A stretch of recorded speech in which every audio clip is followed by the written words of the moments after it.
आयोजित इस भागवत सप्ताह में उपस्थित परम पूजनीय महाराज के चरणों में प्रणाम।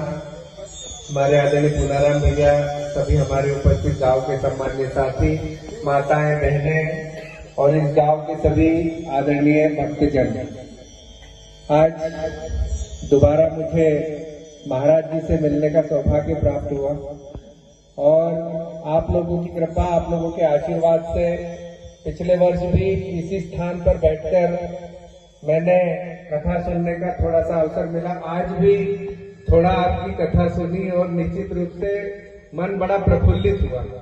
पिछले साल जब आया मैं तो कथा में काफी लोग थे, संख्या थी, महाराज जी का प्रवचन सुना और हर क्षेत्र में चाहे हमारी जगह जहाँ भागवत होती है वहां प्रयास करता हूँ, क्योंकि हम लोग सनातनी हैं, हमारा धर्म हिंदू है, हम लोग सब मानते हैं, हम सब लोग परमेश्वर पर विश्वास करते हैं।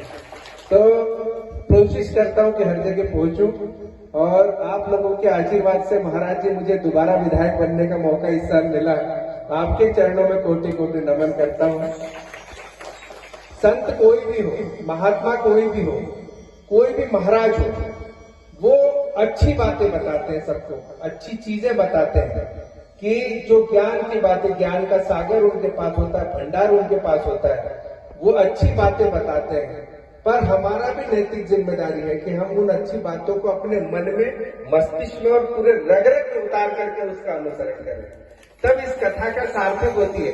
कथा 7 दिन की सुन लेते हैं हम, उसके बाद घर चले जाते हैं, फिर वही वाद विवाद, वही परेशानी, वही झगड़े, वही बातें। पर हम जब अनुसरण करते हैं महाराज जी के 7 दिनों की कथा का, तो निश्चित रूप से जब हम अनुसरण करने लग जाएंगे तो प्रभु श्री राम भी हमारे घर में आएंगे। बहुत सारे लोग बोलते राम मेरे घर में नहीं आते। राम आएंगे आपके घर में। कब आएंगे? जब आपके अंदर शबरी के झूठे बेर खाने का साहस होगा तो राम आपके घर आएंगे।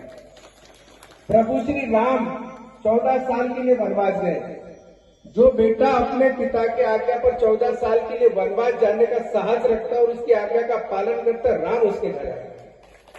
जो प्रभु श्री राम केवट की नाव चढ़े गंगा पार करने के लिए, जो केवट की नाव चढ़ने का साहस रखेगा, राम उसके घर आएगा।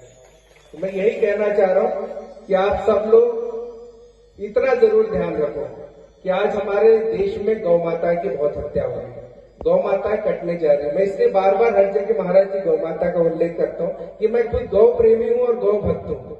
गौ माता मतलब कौन सी? देसी गौ माता, ये जर्सी नहीं, एचएफ नहीं, विदेशी गाय नहीं, जो देशी गौ माता, जो आज हमारे 18 नस्ल हमारे देश में है। सफेद वाली गाय जिसके बैल हम चराते हैं, बैल जोतते हैं खेत में। तो मेरे पास भी गिर गाय है। मैं बहुत भक्त हूँ गौ माता का, इसलिए मन में थोड़ी तड़प होती है कि गौ माता तो कटने के लिए जा रही है। सरकार किसी भी पार्टी की हो, कांग्रेस की हो, बीजेपी की हो, सरकार कभी कत्ल खाने बंद नहीं करती। कत्ल खाने बंद कराएगा हमारा किसान, कि जब वो गौ माता को बेचेगा नहीं। ये संकल्प लो आज इस मंच से। मेरा आपसे अनुरोध है कि हम गौ प्रेमी। आपने भगवान श्री कृष्ण को तो नहीं देखा, आपने श्री राम को तो नहीं देखा, आपने शिव जी को नहीं देखा, पर गाय को तो सबने देखा ना। गाय के अंदर राम है, कृष्ण है, 33 कोटि देवी देवता। इसलिए हमारा भी धर्म बनता है कि उसको हम बचाएं, हम उसकी रक्षा कैसे करें। आज मन में तड़प होती है, बड़ा दुख होता है कि गौ माता कटने जा रही है। मैं यही कहना चाह रहा हूँ कि हमारी बूढ़ी माता यहाँ बैठी है, अगर वो बूढ़ी हो जाती है तो क्या हम उसको कसाई के घर भेजते, क्या कत्ल खाने भेजते? तो यही संकल्प तो आज कि वो बूढ़ी हो जाए पर हमारे खूंटे पे गाय मरे, ये संकल्प हम सबसे लेना चाहिए। तब गौ माता बचेगी, किसान बचेगा, इस देश की कृषि बचेगी।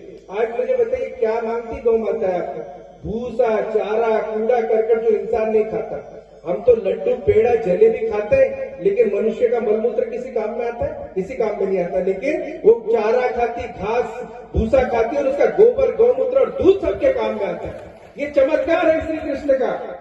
जब हम जानते हैं कि भगवान श्री कृष्ण इस धरती पर हुए तो पूरी देश की अर्थव्यवस्था गौ माता से चलती थी, गाय के ऊपर चलती थी।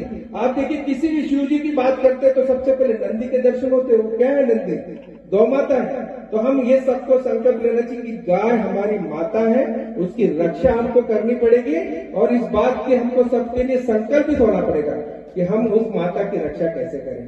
तो मैं यही कहना चाह रहा हूँ कि हम सब लोग आराध्य को हम राम हमारे आराध्य हैं, श्री कृष्ण हमारे आराध्य हैं और हम सब लोग ईश्वर को मानने वाले लोग हैं। तो निश्चित रूप से गाय बचेगी तो देश बचेगा, ये धर्म बचेगा। आखिर में यही कहना चाह रहा हूं कि गाय, गंगा और गोपाल ये हमारे जीवन के मूल आधार है। और एक बार आपसे ये कहना चाह रहा हूं कि धर्म की जय हो, अधर्म का नाश हो, प्राणियों में सद्भावना हो और विश्व का कल्याण हो। राधे राधे।